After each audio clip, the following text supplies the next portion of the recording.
Na sziasztok, üdv itt újra a csatornán. Ígértem, hogy jövök egy újabb kodos videóval. Nos, annyi időm lesz, hogy megmutassam nektek a problémát, ami volt a quaddal, mégpedig szar volt a gyertyája. Az utóbbi időben már eléggé fulladozott, nem volt rendesen alapjárat, elég sokszor felpörgött, úgyhogy lett véve egy zsírúj gyertya. Ezt most szépen kicserélem, vagyis hát pontosabban becsavarom az új gyertyát a gépezetbe.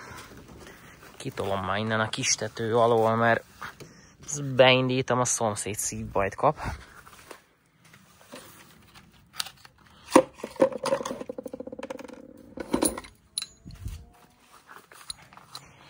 Kerekek is viszonylag hamar leeresztenek sajnos, úgyhogy azt is most még pumpálni kéne, stb. Úgyhogy nem tudunk most ezzel elmenni egy körre, de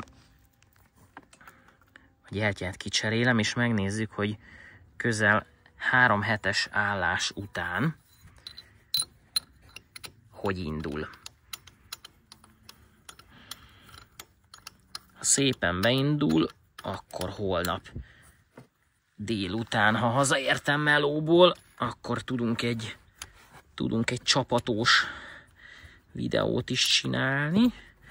Gyerekek is végre tudnak vele menni egy kicsit újra.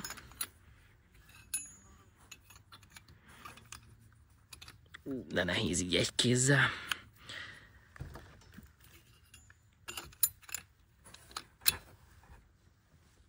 Na, ez meg lett húzva. Gyertyapipa. Oké.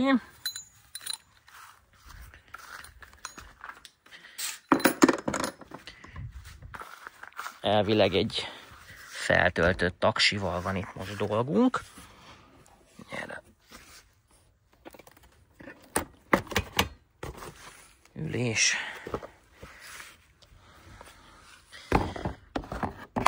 Már van egy kis újravezetékelés, ezt már én csináltam.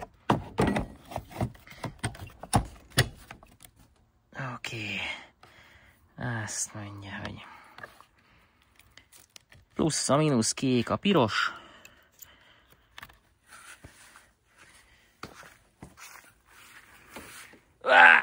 Kulcsot bent hagytam.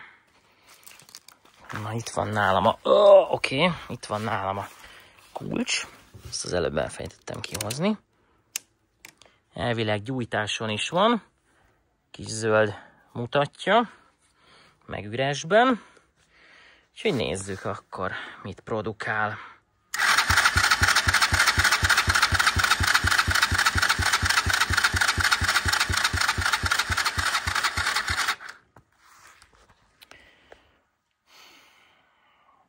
Ez mégsem egy feltöltött taksi.